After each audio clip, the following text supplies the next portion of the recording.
Bonjour à tous et bienvenue sur Club Deal. Club Deal, c'est un podcast qui va vous aider, vous, investisseurs débutants ou confirmés, à développer votre stratégie d'investissement immobilier. Je m'appelle Loïc Audet, cofondateur d'ImmoCities. ImmoCities est une solution d'investissement locatif clé en main. Nous accompagnons depuis 2012 des milliers d'investisseurs dans toutes les étapes de leurs projets sur les plus grandes villes de France. À travers des discussions auprès d'experts et de témoignages d'investisseurs, je vous propose un véritable partage de savoir et d'expérience. Mindset, financement, recherche de biens rentables, travaux, ameublement et gestion locative n'auront plus aucun secret pour vous. Si vous souhaitez rejoindre la communauté d'investisseurs ImmoCities et recevoir en priorité et gratuitement nos dernières opportunités, rendez-vous sur immocities, i2mocities.fr. Pour toute question en rapport avec l'investissement immobilier, je réponds sur les réseaux sociaux LinkedIn, mais surtout sur Instagram, Loïc-Audet. Chers investisseurs, bonjour, je suis ravi de vous retrouver dans ce tout nouvel épisode de Club Deal. Aujourd'hui, nous allons aborder l'épineux sujet de la comptabilité et de la fiscalité. C'est un sujet passionnant et super intéressant, même si c'est la bête noire de bon nombre d'investisseurs dont je fais partie. Comment réduire, voire supprimer sa fiscalité sur ses investissements locatifs ? Ça peut paraître ambitieux, mais je vous assure que c'est tout à fait possible. Et pour nous le prouver, je reçois Aurélie Templet du cabinet Amaris. Amaris, c'est un cabinet d'expertise comptable pluridisciplinaire qui possède notamment une cellule spécialement dédiée au statut du loueur meublé. Si vous avez une question d'ordre comptable ou fiscal en rapport avec l'investissement locatif, n'hésitez pas à contacter Amaris de ma part. Et grâce au partenariat mis en place avec ImmoCities, 1 heure de conseil vous sera offert. Profitez-en, c'est gratuit et sans engagement. Si vous êtes intéressé, vous trouverez le lien dans la description de ce podcast. Maintenant, assez parlé, il est temps de retrouver tous les bons conseils d'Aurélie et n'hésitez pas à écouter, voire même réécouter cet épisode riche en informations et conseils. Aurélie, c'est à toi. Salut Aurélie. Bonjour Loïc. Bon, comment vas-tu ?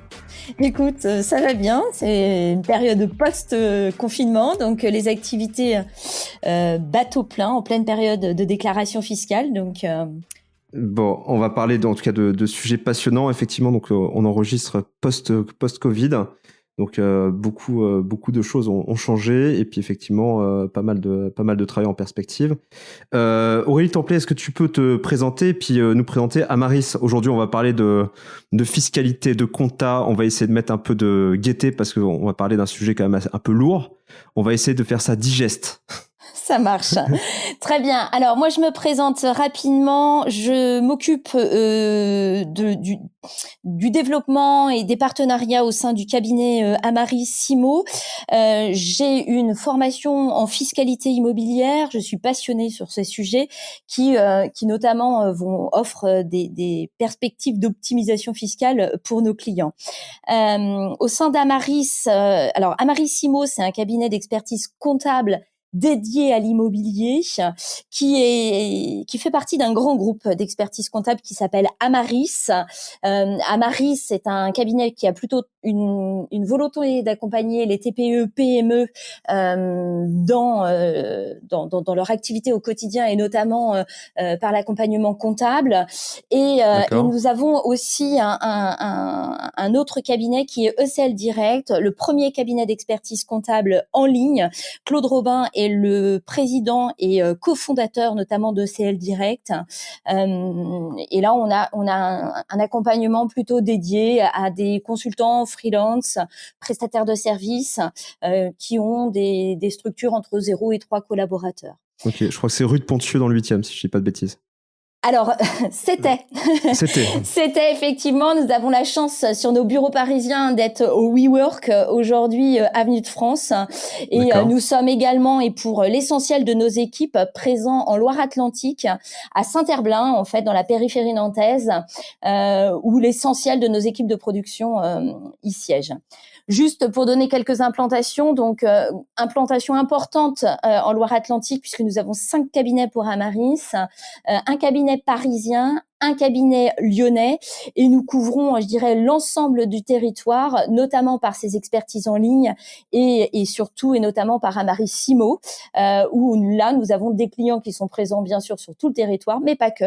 On dépasse les frontières, on a même des clients expatriés. Ok, bon ben c'est vachement complet. Donc je crois que c'est Amaris Group, c'est 230 collaborateurs, il me semble. Et, c'est tout à fait ça, et 230 collaborateurs. Plus de 10 000 clients pour donner un ordre d'idée. Donc gros cabinet quand même. Complètement. Ok, bon, on va parler de gros sous, on va parler d'immobilier, surtout de fiscalité. Pour que ça soit le plus digeste possible, éviter de noyer les informations sur les informations, on peut prendre peut-être un exemple type d'un investisseur. Donc voilà, moi je suis Loïc, je suis investisseur, jeune investisseur. Je viens d'acquérir mon premier appartement pour investir, un petit studio en région parisienne. Du coup, j'y connais rien. Je sais ce que c'est de la rentabilité, je connais à peu près la fiscalité du LMNP, mais pas plus. Donc, qu'est-ce qu'il faut faire? On va commencer par le début, donc, et notamment, vu qu'on va parler d'LMNP, donc loueur meublé non professionnel, c'est un peu considéré comme une boîte, donc il faut s'inscrire quelque part, si je dis pas de bêtises. Oui, c'est ça. Effectivement, quand on est un investisseur, en fait, il y a souvent une étape qui est occultée, c'est celle de la fiscalité. On va donc générer des nouveaux revenus locatifs et dès lors qu'on a des nouveaux revenus locatifs, on est donc taxé sur cette nouvelle source de revenus. Sauf quand on fait ses déclarations en location meublée et qu'on opte pour le régime réel. Alors, ce n'est pas une niche en tant que telle, mais pour autant, ça s'y apparente parfaitement. La location meublée, alors d'abord, faut aussi dire que ça prend de plus en plus de place, ça se développe de plus en plus. Pourquoi? Parce que ça répond aussi à des usages. Faut peut-être pas l'oublier, mais c'est vrai qu'aujourd'hui, le mode de consommation du logement a un peu changé et nous avons donc beaucoup de propriétaires bailleurs qui s'orientent vers la location meublée pour être en phase avec le marché. Et puis parce qu'on peut se retrouver à faire de la location meublée dès lors qu'on veut louer son logement en Airbnb, par exemple. Alors, quelle est l'étape préalable que nous devons faire quand on veut faire de la location meublée? Alors, on va ici cibler la location meublée destinée à l'habitation. La location touristique, de la c'est presque résidence un autre qui sujet. va, ouais, c'est ça. Donc qui constitue la résidence principale de l'occupant. Du locataire. Okay. C'est ça, ouais, tout d'accord. à fait. La location classique, je dirais. Eh bien, la première chose que doit faire le loueur, c'est déclarer son activité au greffe du tribunal. Cette démarche, elle est extrêmement simple. C'est un formulaire à compléter. C'est simple, c'est gratuit, mais il faut le faire dans les 15 jours qui suivent le démarrage de son activité. Ok. Alors, le démarrage de l'activité, ça peut être la date d'acquisition du bien ou la date de la première mise en location.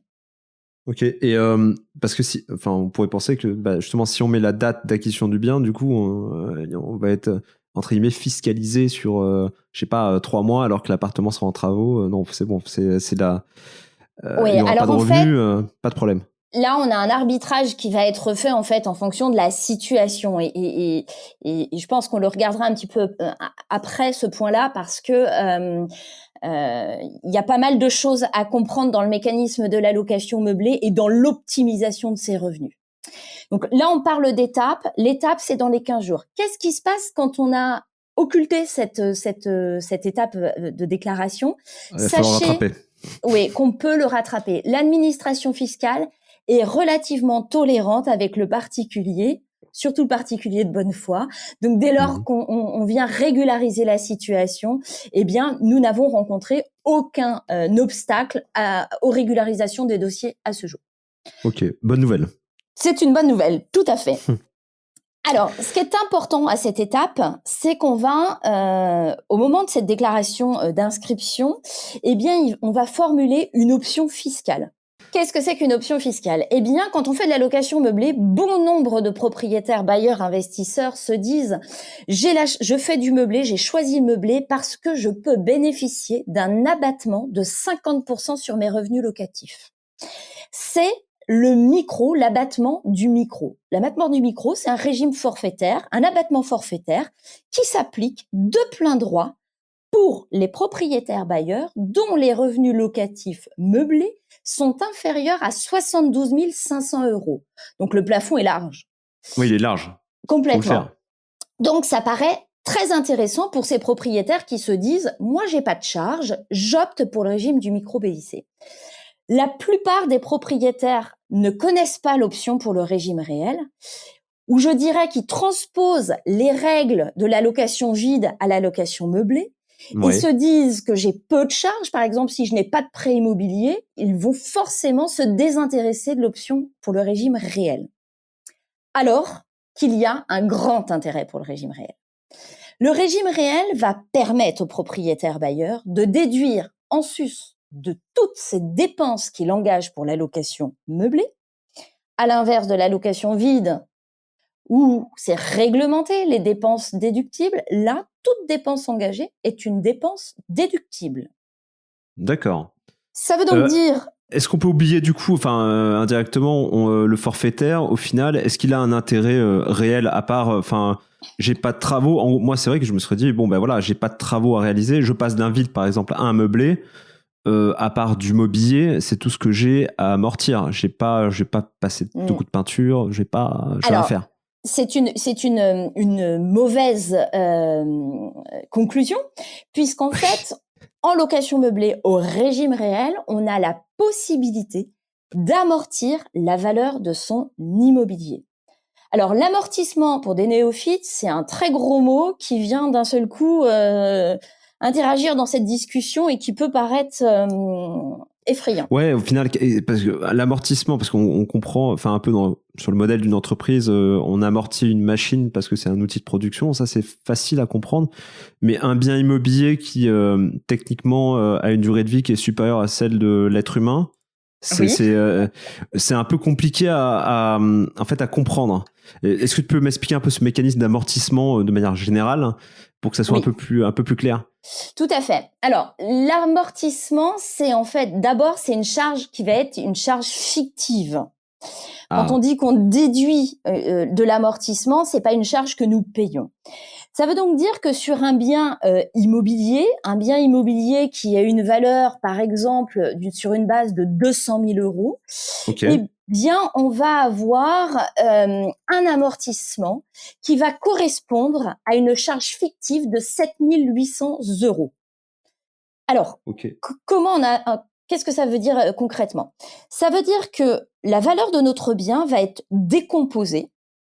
Le bien immobilier, on va le décomposer et on va donner des durées d'amortissement différentes en fonction du gros œuvre, en fonction de l'étanchéité, en fonction des installations techniques, travaux d'électricité ou la plomberie, et en fonction de l'agencement. Donc, on est ce qu'on appelle une ventilation par composant. Grosso modo, sur cette base que je donne, je pars d'un exemple précis, j'ai 200 000 € valeur de mon immeuble, eh bien, je vais déduire 7 800 €. Évidemment, je ne peux pas déduire une quote-part qui va correspondre à la valeur de mon terrain. Ça, c'est quelque chose, le terrain ne se déduit pas. C'est vraiment... C'est l'assiette, c'est ça, l'assiette du terrain. Tout à fait. C'est ce terme-là. Oui, quand on décompose l'immeuble, eh bien, on va déduire une partie pour le foncier qu'on ne pourra pas amortir, c'est évident. Cette somme des 7 800 €, on est d'accord, on ne la paye pas, mais elle viendra en déduction des revenus locatifs. D'accord. C'est une somme fixe parce que, par exemple, admettons, si j'ai une maison au fin fond de la Creuse, alors j'ai rien contre les gens de la Creuse, mais la valeur du terrain est bien moins importante que en plein Paris, immeuble haussmannien, même si on se partage un terrain à 20 copropriétaires. Alors, effectivement, le lieu de situation de l'immeuble va forcément venir impacter la quote-part du foncier, puisqu'on doit reprendre quand même une valorisation qui est propre à une situation. On doit retranscrire la réalité. Alors, il faut savoir que pour les amortissements, c'est chaque bien l'expert comptable va appliquer une grille qui va correspondre à chaque bien et effectivement avec une valeur pour le foncier qui va osciller entre 10 et 40% peut-être pour une partie, un pari intramuros par exemple. D'accord, ok. Mais en règle générale, ce qu'on peut quand même se dire et se conserver en moyenne, c'est qu'on est autour des 15% pour la valeur, l'assiette qui correspond au foncier. Tout à fait. Ok, bon, ça le mérite d'être clair. Y a personne qui se fait, entre guillemets, retoper pour une mauvaise valorisation de l'assiette? Enfin, ça arrive ou ça arrive pas? Alors, à notre connaissance, il n'y a pas forcément de sujet sur la base et le calcul des amortissements. Alors, je voudrais apporter une précision sur ce sujet aussi parce que un client, par exemple, qui a acheté ou qui a reçu ce bien en donation, peut-être il y a 20 ans, et puis il l'a reçu à une valeur à 70 000 euros. L'immobilier étant quand même très fluctuant pour certaines régions notamment. Imaginons que son bien est passé à 180 000 euros quelques années après. Eh bien, au moment où on va vouloir amortir, on va partir sur la base de la valeur de l'immobilier au jour où on va le passer à l'actif. Ça veut donc dire que aujourd'hui, 18 juin, je décide de faire de la location meublée, j'opte pour le régime réel. Mon bien que j'ai reçu peut-être 50 000 euros en 1985, si aujourd'hui sa valeur elle est 200 000, je vais bien porter 200 000 à l'actif. D'accord, donc c'est une mise à jour automatique. C'est ça. Même s'il y a eu donation, etc., et que ça a été mal évalué ou ça a été évalué à l'instant T et que cette valeur ne correspond pas à la valeur du jour, quoi. Tout à fait, parce que le bilan comptable doit retracer finalement une certaine sincérité et par voie de conséquence reprendre les valeurs à ce jour. Alors je rassure, il n'y a pas de taxation de plus-value ou quoi que ce soit qui intervient à ce moment-là. On n'est pas dans une mutation, on ne change rien, on a juste mentionné la valeur de l'immeuble dans le bilan de cette activité. Ok, bon, je crois que c'est clair. Enfin, c'est clair pour moi en tout cas. Du coup, ok, donc je m'inscris au RCS, hein, donc j'ai un petit numéro. Je me permets de rebondir. On ne s'inscrit surtout pas au RCS. Parce que le RCS, c'est le registre du commerce et des sociétés. C'était valable pour les loueurs en meublé professionnels à une certaine époque.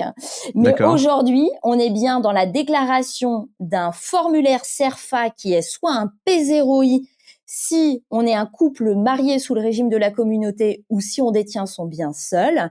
Et on est sur un formulaire FCMB si on détient le bien en indivision ou si on est un couple marié sous le régime de la séparation. Ok, bon, je vais pas le répéter, mais j'ai compris. Il faudra bien le noter, hein, surtout. Faut prendre des notes dans cet épisode.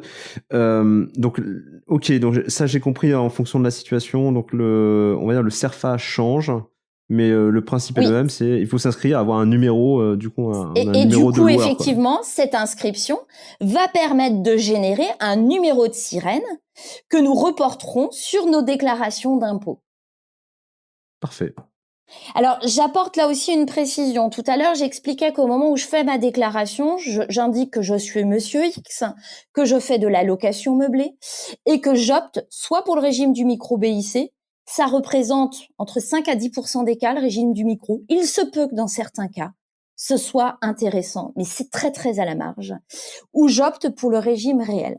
Particularité pour les biens détenus en indivision ou les couples mariés sous le régime de la séparation de biens, je ne peux pas opter pour le micro-BIC, je suis obligatoirement au régime réel.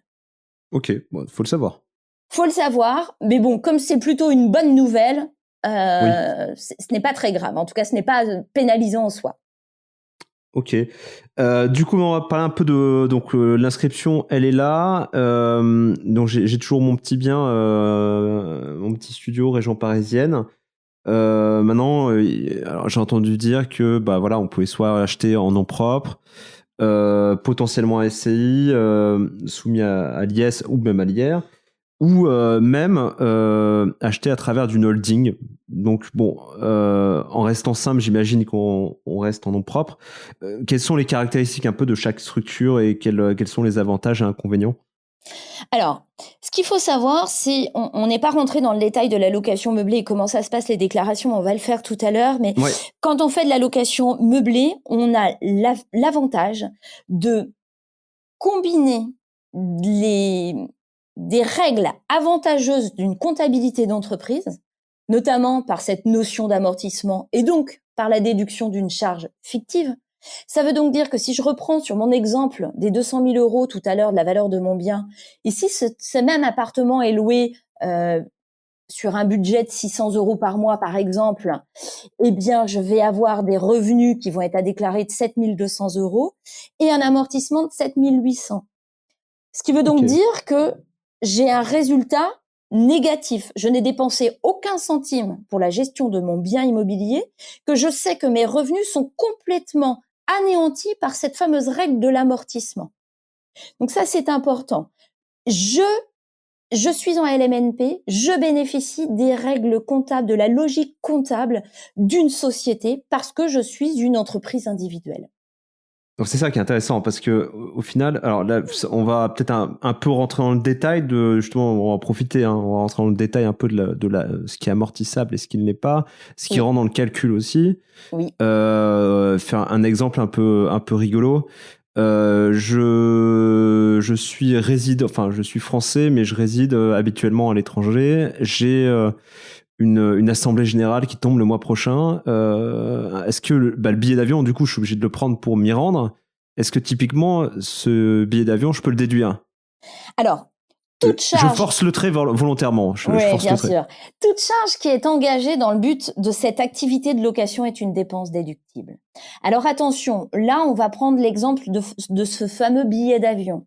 On imagine bien que lorsque vous allez venir, si vous vivez à New York et que vous venez pour votre assemblée générale qui a lieu à Paris ce soir, eh bien évidemment que je doute que vous fassiez l'aller-retour et que vous ressautiez dans le premier vol dès demain. Donc cette dépense, il va avoir une quote-part d'un profit privé. Donc à ce titre-là, le comptable va ventiler les charges, mais il y aura une partie qui pourra être supportée parce que le déplacement est bien lié à l'activité. Donc oui, on pourra en déduire une partie. Il faut rester raisonnable, enfin, faut pas faire n'importe quoi. Alors, dans la limite du raisonnable, et c'est la raison pour laquelle, à ce moment-là, le comptable va vous indiquer sur un billet d'avion à 1000, en regard du billet d'avion aller-retour, il va regarder le temps, il va faire une quote-part mal taillée avec le client, en fonction de la situation. Ok, donc par exemple, un tiers, c'est pas déconnant. Donc, ce billet d'avion à 1000 euros, 300 euros, c'est pas quelque chose de déconnant. Non, c'est pas quelque chose de déconnant, effectivement. Deuxième cas, je suis parisien ou j'ai un bien qui est à Lille, je dois me déplacer, j'ai des billets de train, je fais bien mon aller-retour uniquement pour cette assemblée générale. Il est évident que mes frais de transport vont donc être déductibles ici. On voit la subtilité entre j'ai un déplacement purement pour mon activité et je déduis, ou j'ai un déplacement où je combine usage personnel et usage de l'activité de location, et auquel cas j'ai qu'une quote-part qui se déduit. Oui, l'assemblée générale entre le 25 et le jour de l'an, effectivement, c'est peut-être un peu... Ça paraît surprenant, ouais, d'accord. C'est surprenant. Bon, après, sur l'activité de location meublée, on le disait tout à l'heure, toutes les dépenses après qui vont être engagées vont être des dépenses qui vont être déduites. Il y a pas de frein. On n'est pas comme sur de la location vide. Je dépense 100 euros pour acheter un bidon de peinture, c'est déductible. Okay. Peu importe la nature, je vais les comptabiliser. Et si on est sur des gros travaux, eh bien dans ce cadre-là, ils seront amortis en fonction de la nature des travaux et de leur durée de vie. Ok, donc voilà, ça nécessite aussi d'avoir des... on a parlé de postes tout à l'heure, enfin entre guillemets de postes de travaux. Donc par exemple un poste électricité, donc j'imagine en durée d'amortissement, c'est quoi la durée de vie d'une installation électrique? C'est quoi? C'est 12 ans, 13 ans? Oui, en règle générale, donc on est plutôt sur une durée de 15 ans. Pour un poste électricité, par exemple. Pour un poste d'électricité, remise à neuf, par exemple, de travaux d'électricité, on est sur une durée d'amortissement à 15 ans. Ok, sur la peinture, beaucoup moins, enfin 5 ans, j'imagine. Oui, alors c'est pareil, il va y avoir une appréciation qui va être faite à ce moment-là. Tout dépend en plus, parce que si on a une facture à moins de 500 euros, par exemple, ça va être une charge qui va être complètement déductible. Si elle est supérieure à 500 euros, là, on va venir l'amortir. D'accord, ok. Ouais, c'est comme en entreprise, c'est pareil. Oui, tout à fait. Ce sont les mêmes règles comptables qu'une entreprise. Ok, donc ça me paraît clair. Donc avec tous ces amortissements, est-ce que je peux dire que en louant en LMNP, au final, je ne paierai pas d'impôt pendant 12 ans? C'est déconnant ou Non. La question est bête, hein, mais c'est important de se le dire parce que ça donne un ordre de grandeur. Parce qu'avec en amortissant le bien qui est fictif indirectement, en amortissant des travaux qui sont quasiment obligatoires, qu'on achète un bien pour qu'il soit impeccable et être mis en location, en amortissant le déplacement pour se rendre en AG, enfin, etc., etc. Donc à force, on paye plus d'impôts, quoi. Il y a un moment donné, on est toujours en négatif. Et c'est reporté en plus. C'est ça. Alors, on peut pas en tirer une conclusion générale. Ça va être lié à la rentabilité du bien immobilier. Imaginons qu'on est sur une rentabilité à 12, 13, 14%, ce qui est très rare, hein, qu'on se le dise. Mais ouais, ça peut arriver. Eh bien, évidemment, on va payer de l'impôt. En revanche, quand on est sur des rentabilités qui sont standards, eh bien, on peut facilement dire qu'on est sur des revenus qui sont nets d'impôts pour au moins 15 à 20 ans. Il est très, nous, dans les rendez-vous et dans tous les cas qu'on peut étudier au quotidien, très souvent, la moyenne des revenus, je dirais, neutralisés, c'est sur des durées moyennes de 20-25 ans même. C'est énorme. C'est-à-dire pendant la durée du crédit, quoi. Voilà, pendant la durée du crédit, tout à fait. Ok, et ce que tu as constaté au sein d'Amaris, la part entre les LMNP et les loueurs vides, si j'ose dire, les 5 dernières années, j'imagine que le meublé a dû se développer d'une façon exceptionnelle. Alors, le meublé existe depuis longtemps, mais j'ai l'impression que depuis 4-5 ans, il y en a de plus en plus. C'est vrai ou c'est... Alors oui, effectivement, je pense pour plusieurs raisons. D'abord parce que je l'évoquais préalablement, mais ça répond davantage aux usages. D'accord. Ça, c'est une première chose. Deuxièmement, parce qu'on a des propriétaires bailleurs qui sont de plus en plus avertis et qui ont connaissance de cet intérêt fiscal et qu'au regard du coût de quelques meubles, puisqu'il y a peu de mobilier en plus à fournir, hein, c'est 11 éléments et on n'a même pas besoin de fournir un canapé ni une télé. Donc, beaucoup finalement vont proposer le strict minimum également pour pouvoir rentrer dans ce schéma du loueur en meublé non professionnel. Et puis, comme on combine cette fiscalité, parce que très souvent, ce qu'on entend, c'est oui, mais l'avantage qu'on gagne tout le temps de cette location, eh bien, on nous le reprend lors de la vente ou lors de l'arrêt d'une activité. Eh bien là, non. En location meublée, l'avantage, c'est qu'on est sur la plus-value des particuliers. Donc, plus je détiens mon bien longtemps, plus j'ai un abattement sur ma plus-value, qui est donc dégressif, et ce qui veut donc dire qu'au bout de 23 ans de détention, eh bien, je ne paye plus de plus-value, et au bout de 30 ans, je n'ai plus de prélèvements sociaux sur une éventuelle plus-value. Donc, j'en reviens sur mon scénario d'un bien acheté 200 000. J'ai passé 100% de mes amortissements, je n'ai pas payé d'impôts, j'arrive au terme de 25 ans, eh bien, ce bien immobilier, si je décide de le vendre, je ne paierai pas de plus-value. Donc, j'ai gagné sur les deux fronts. Et ça me permet de faire une transition par rapport à la société civile immobilière. Ok, très bien, j'allais te le demander. C'est qu'en fait, la société civile immobilière, dans sa forme la plus courante, elle est à l'impôt sur le revenu. À l'impôt sur le revenu, ce n'est pas un objet, elle n'a pas de vocation ou de rôle défiscalisant. La société civile immobilière, elle a pour vocation d'intégrer uniquement une activité civile qui ont des revenus foncier. Elle n'a pas pour objectif d'héberger une activité meublée. Okay. Si elle héberge une activité meublée, il peut avoir un seuil de tolérance, c'est-à-dire si ça représente moins de 10% du chiffre d'affaires de la SCI, il y a un seuil de tolérance. Et au-delà, eh bien, on bascule à l'impôt sur les sociétés. Alors, l'impôt sur les sociétés d'une SCI, Eh bien, c'est un peu le même mécanisme que la location meublée parce qu'on va bénéficier de ces fameux amortissements. Donc, on ne sera pas fiscalisé toute la durée de détention du bien. En revanche, lorsqu'on va vouloir vendre son bien, on sera taxé sur une valeur nette comptable. Et je vous expliquais dans un schéma, parce que je suis partie sur quelque chose de très simpliste tout à l'heure, 200 000, disons qu'au terme de 25 ans, eh bien, j'ai amorti totalement mon bien. Ma valeur nette comptable, elle est réduite à 0. Eh bien, je me ferai taxer sur un bien s'il est revendu le même prix, 200 000, c'est-à-dire que je n'aurai dans les faits pas réalisé de plus-value, acheté 200 000, vendu 200 000, mais comptablement, j'aurai une plus-value de 200 000 parce que mon bien immobilier on était à 0. Sera, considéré à 0. Du coup, quel avantage peut-être la transmission, peut-être à transmettre des parts de SCI à la place de faire des donations, des choses comme ça. La SCI a d'autres objectifs. Effectivement, quand on s'oriente vers l'investissement immobilier, on doit au préalable se donner des objectifs. Et en fonction des objectifs, on sait si on a un intérêt ou pas à être en société. La SCI n'a pas vocation à nous faire briller au dîner entre amis. C'est ça. Moi, je rencontre beaucoup de propriétaires qui parfois sont des personnes en couple, sans enfants, qui ont monté des sociétés sur le conseil de je ne sais quel conseil, justement, et qui se retrouvent avec 1, 2, 3, 4 sociétés, une société immobilière par bien, mais par contre, ils n'ont pas d'objectif de transmission puisqu'ils n'ont pas de descendants. Là, clairement, on a à ce moment-là probablement eu des personnes qui ont profité de cette situation pour prendre des honoraires de constitution, des honoraires de gestion comptable.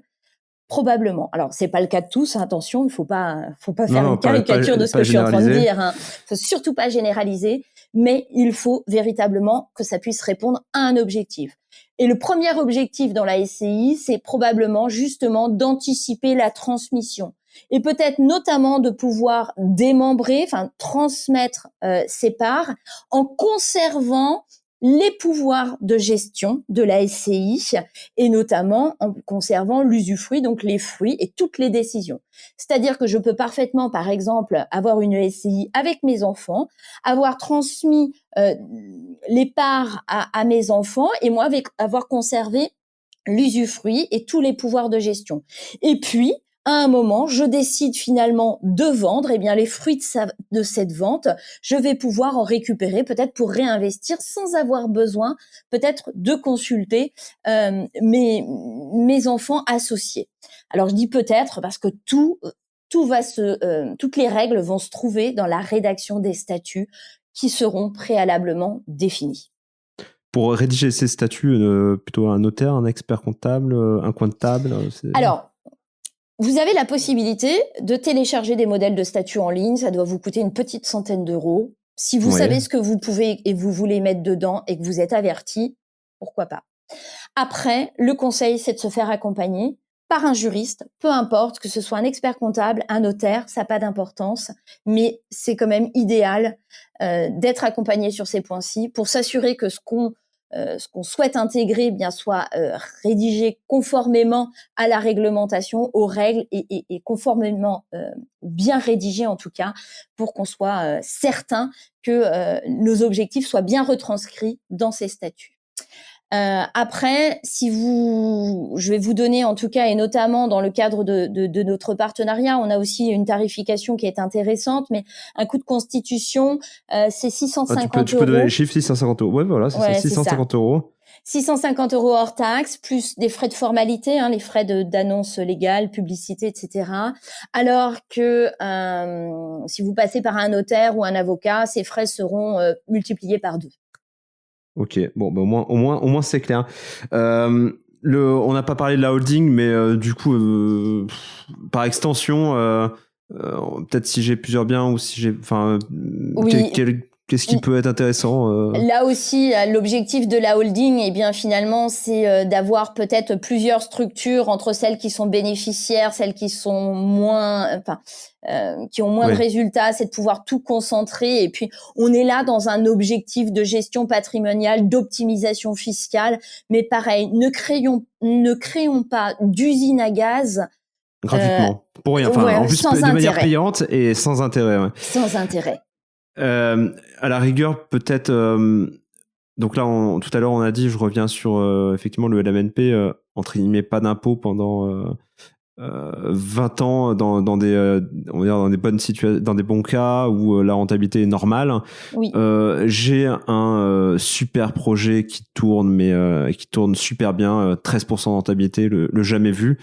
Naturellement, bah là, au bout de 10 ans, entre guillemets, je suis cramé. Pour continuer à bénéficier de tout ça, est-ce que du coup le fait de scaler, c'est-à-dire de racheter un bien et de recréer de la charge, ça fonctionne? Du coup, je repasse sur un autre bien, donc naturellement, bah, à la place d'avoir un appart, j'en ai deux. Ça lisse les charges sur les deux apparts ou ça marche pas? Oui, ça peut. Alors, dès lors qu'on a une activité de location meublée, on a une seule activité avec un ou plusieurs biens. Donc, en fait, tous les revenus locatifs vont être intégrés, toutes les charges et toutes les valeurs des biens immobiliers vont également être intégrées et donc tout s'ajoute, tant dans le cumul des recettes que dans le cumul de la déduction de ces charges. Donc ça peut être une stratégie, mais après là aussi tout dépend de la rentabilité, parce que si vous intégrez un autre bien qui a une rentabilité aussi importante, bien évidemment qu'on arrivera sur les mêmes résultats. Maintenant, quand on a une rentabilité à 13%, je pense qu'on peut se réjouir de payer de l'impôt sur le revenu. Oui, non, mais si on paye de l'impôt, faut être conscient. Effectivement, si on paye de l'impôt, c'est pas une mauvaise chose. Hein, c'est pas une chasse à la non-imposition. Là, on parle juste même pas d'optimisation. En fait, on parle de règles simples. Tout à fait. C'est légal. On cherche pas à bidouiller ou faire des choses incroyables. Non, c'est des règles qui sont écrites, donc pas de problème. Mais effectivement, acheter un autre bien, donc scaler, racheter au fur et à mesure, permet de recréer de la charge et donc de ce fait c'est une stratégie quoi. Il y a une autre stratégie. De toute façon, je pense d'un point de vue naturel, un appartement, il faut bien l'entretenir. Donc les travaux que j'ai fait il y a 20 ans. Il faut aller refaire 20 ans plus tard. Enfin, je grossis le trait volontairement, mais la charge, elle est un peu perpétuelle au final. Bien sûr, surtout si on veut maintenir ces 13% de taux de rendement, clairement. Oui. On les a pas par hasard, on les a parce que le bien il est exceptionnel. Alors soit on a fait une excellente affaire, soit il est vraiment exceptionnel de chez exceptionnel, et puis il y a une raison quoi. Il faut entretenir. Voilà, pour entretenir, pour lui donner toujours cette attractivité, on va peut-être faire des efforts sur la décoration, sur les propositions qu'on va faire à l'intérieur de son logement. Peut-être qu'on va continuer de l'équiper si ça répond aux besoins du marché. Donc évidemment, ça va générer des frais et bien évidemment, plus on a de frais, plus on diminue son résultat et on a une approche qui est proche de zéro. Ok, du coup, avec mon petit appart là de tout à l'heure, au final j'ai bien aimé, donc j'en ai racheté plusieurs. Oui. Et maintenant j'ai une problématique, presque un problème qui n'en est pas un. Le LMNP, donc le loueur meublé non professionnel, les limites du LMNP et le début du LMP, donc le loueur meublé professionnel. Oui. Tu vois, le moment où on est entre les deux. Il y a des conditions, notamment les revenus tirés de la location, VS, c'est revenus principaux, enfin le salaire indirectement. C'est ça. Tu peux nous éclairer un petit peu là-dessus? Oui, tout à fait. Alors, c'est pareil. Très souvent, on a pu lire d'ailleurs sur des articles, sur le net, on a pu entendre beaucoup de choses et on a aussi beaucoup de propriétaires investisseurs qui se disent « Je ne veux pas basculer en loueur en meublé professionnel et donc je me limite à mes 23 000 € de revenus locatifs. » Alors donc attention. 23 000 €. Alors déjà, bon, faut les faire. Déjà. Mais déjà faut les faire. Après. La deuxième condition, en fait, pour être loueur en meublé professionnel, c'est il faut au minimum avoir ces 23 000 € et que ces 23 000 € représentent la source essentielle des revenus du foyer. Ça veut donc dire que il faut que vos revenus soient inférieurs à 23 000. Donc très souvent, quand on est dans des propriétaires bailleurs qui ont plus de 23 000 €, très souvent, ils ont aussi des charges, enfin des revenus parallèles qui vont avec. Donc effectivement, on ne tombe pas dans le loueur en meublé professionnel comme ça.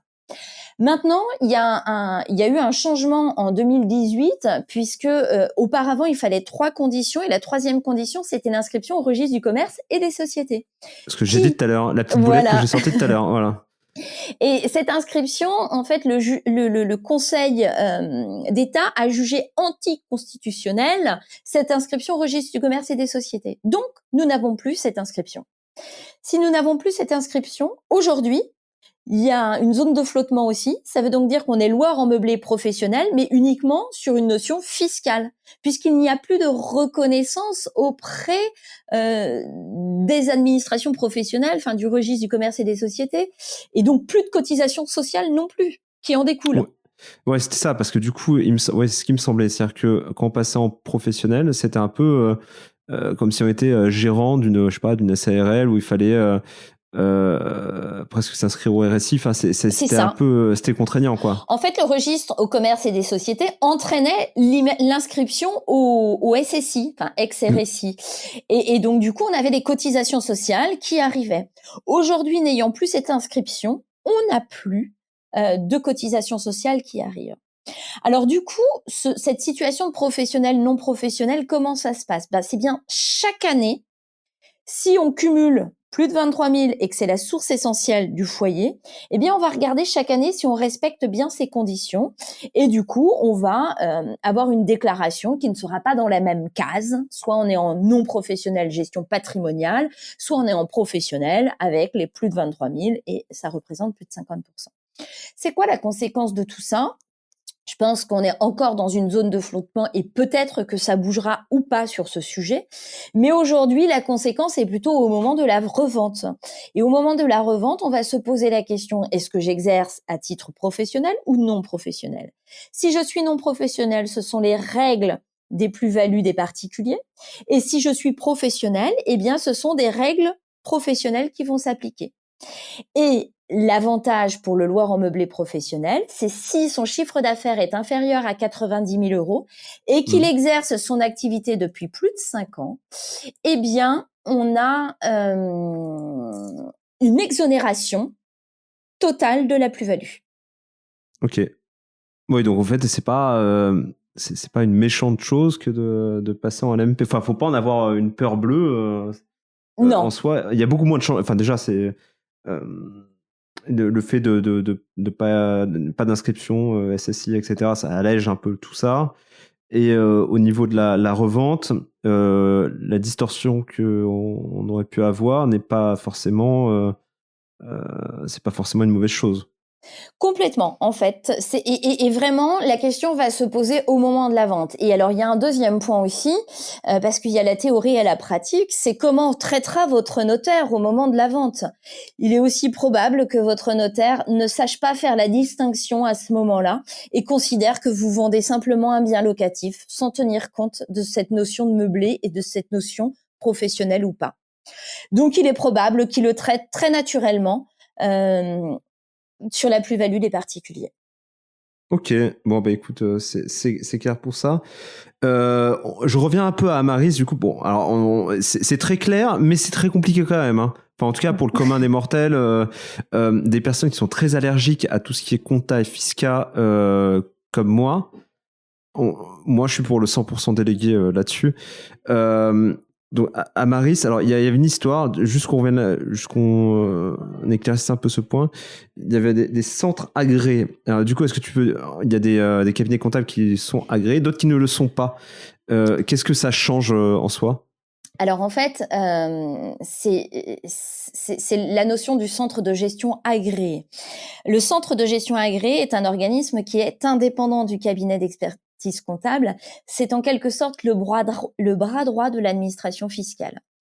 On a vu en fait, juste pour rappel des étapes, on s'inscrit dans les 15 jours qui débutent son activité, on opte pour le régime réel parce que dans 90% des cas, ça va vraiment être l'option la plus favorable. Et quels vont être les enjeux derrière ? Eh bien, je vais devoir réaliser un bilan comptable, ne serait-ce que pour pouvoir comptabiliser cette fameuse notion d'amortissement. Donc, partant de ce postulat, il va falloir faire un bilan comptable, le télétransmettre à l'administration fiscale et très souvent, on a besoin d'être accompagné par un expert comptable pour pouvoir le faire. Rares sont les personnes autonomes sur ce sujet. Se faire accompagner par un expert comptable, ça a des frais. Ça engage des frais.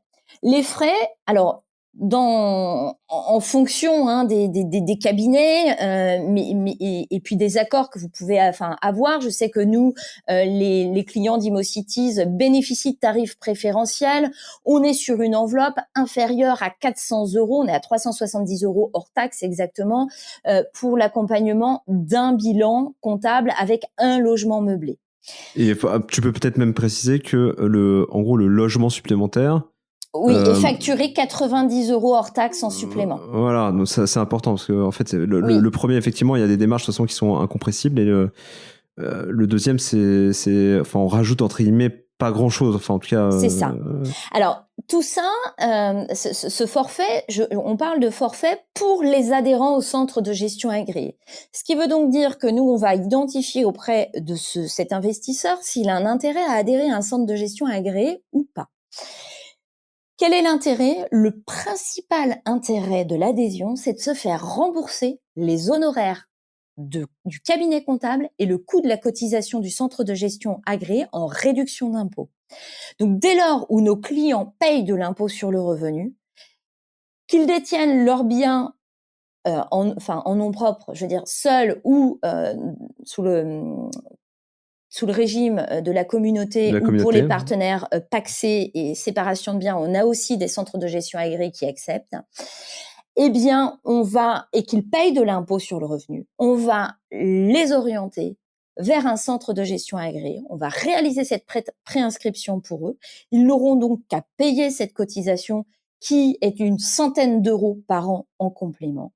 Et l'avantage pour ces clients, eh bien, c'est qu'ils vont se faire rembourser les honoraires plus le coût de cotisation en réduction d'impôt. Okay. Tu as tout intérêt à passer par un centre de gestion agréé. Bien sûr. En fait, clairement, j'ai des honoraires à 370 € hors taxe, ça représente 444 € TTC. J'ai un coût de cotisation de centre de gestion agréé qui est de 110 €. Mon enveloppe pour mon accompagnement comptable, eh bien, elle passe à 550 €. Je vais m'en faire rembourser 369 € en réduction d'impôt. Impeccable. Clairement, mon accompagnement comptable me coûte moins de 200 €. Et si je reviens à mon exemple tout à l'heure mentionné pour un loyer à 600 € par an, si j'avais opté pour le régime du micro-BIC et que je suis dans une tranche marginale à 30%, mon client, investisseur, aurait payé 1 700 € d'impôt sur ses revenus locatifs. Donc, si on fait le ratio du coût cabinet comptable, centre de gestion agréé par rapport à une mauvaise option fiscale, eh bien, il y a pas de doute. Ouais, bah là, je crois que l'exemple, t'avais les bons chiffres, c'était parfait, parce que là, c'est là où on se rend vraiment compte de ce qu'apporte un accompagnement, quoi. Comme, en tout cas, ce que tu peux apporter, notamment chez Amaris, c'est personnellement, moi, je dis, je délègue cette partie à 100%. Je ne veux pas m'en occuper. C'est trop touchy. Je préfère vraiment déléguer et me faire accompagner sur le sujet. Mais ça évite de faire des erreurs. Et comme tu l'as dit, des erreurs qui peuvent coûter cher, avec ton exemple. Bien sûr. 1700 € VS 3 fois rien, quoi. C'est ça. Alors, toujours dans le cadre de notre partenariat, nous avons le plaisir, en fait, de proposer 1 heure de rendez-vous conseil gratuit aux clients d'Imocities. Quel est l'intérêt, en fait? À travers ce rendez-vous, on va juste vérifier avec le client l'intérêt pour l'option fiscale. C'est extrêmement important pour nous. Il nous arrive dans 10% des cas de conseiller aux clients d'opter pour le micro-BIC. Ça arrive parfois, parce que on a des situations qui sont parfois particulières. Mais nous devons de vous apporter le meilleur conseil. Et donc, à partir de ce moment-là, on va reprendre quelques chiffres clés et on va tout de suite vous dire si oui, vous allez avoir des revenus locatifs anéantis, ou est-ce que vous allez avoir un impôt et on va vous donner le montant si toutefois il y avait un impôt sur ces revenus. Et ensuite, on va aussi vous dire si vous devez adhérer à un centre de gestion agréé ou non. Et donc, du coup, vous repartez avec toutes les clés en main et puis on vous propose notre accompagnement pour ce sujet, pour vous décharger de cette mission. Ok. Bah, c'est super clair. Je te remercie. de m'éclairer là sur toutes ces questions fiscales. Est-ce qu'on a oublié des choses, c'est évident, parce que en 50 minutes on peut pas tout couvrir. En ouverture, si on veut te contacter ou contacter ton équipe, tu peut-être as des coordonnées à nous laisser? Alors oui, on a un numéro de téléphone d'abord qui est le 02 49 77 50 00. Et ensuite, on a un site internet qui s'appelle Amarissimo, sur lequel vous pouvez tout de suite prendre rendez-vous en ligne. La seule chose qu'on vous demandera, c'est de préciser le nom du partenaire ImoCities si vous souhaitez profiter du rendez-vous conseil gratuit et d'un tarif préférentiel. Eh ben, c'est impeccable, tout est dit. Aurélie, je te remercie infiniment. C'est l'épisode le plus dur de Club Deal parce que on part d'un sujet un peu touchy. Et là, ça a été expliqué très simplement. En tout cas, moi personnellement, j'ai tout compris. J'ai pris beaucoup de notes. J'espère avoir été le plus clair possible. C'est vrai qu'on essaie de vulgariser le discours un maximum, mais comme tu le dis, en 50 minutes, c'est très juste parce que c'est un sujet riche, passionnant. Il y a tellement de spécificités, il y a tellement de cas qu'on pourrait en parler pendant des heures et des journées entières. C'est ça. Et puis bon, après, faut que investir, mine de rien, faut que ça reste quand même un plaisir. Au-delà de la rentabilité, au-delà de tout ça, de tout ce qu'on veut, faut que ça reste quand même du plaisir. Et je pense que pour cette partie qui est un peu plus compliquée, faut pas hésiter à déléguer. Je pense que ce sera un peu le mot de la fin. Déléguer et être bien conseillé, c'est le plus important. Sans ça sert à rien de commencer. C'est une bonne conclusion, Loïc. Je te remercie. C'est moi, on est dans le timing, hein. Je crois qu'on est bien. On avait 45 minutes, on est bien parfaitement. 50 minutes, c'est très bien. Je te remercie, Aurélie, en tout cas, et je te dis à très bientôt. À bientôt, Loïc. Merci. Au revoir. Cet épisode est maintenant terminé. Merci de l'avoir écouté jusqu'au bout. Si vous avez aimé son contenu, n'hésitez pas à parler de Club Deal autour de vous et à commenter et me laisser une note 5 étoiles. Ça m'encourage énormément et me permet de remonter dans les classements iTunes. Si vous avez des questions, des remarques et des idées de sujets auxquels vous aimeriez participer, vous pouvez m'envoyer un message via Instagram, Loïc-OD, AUDET. Il ne me reste plus qu'à vous souhaiter une excellente semaine pleine d'opportunités rentables et à bientôt sur Club Deal.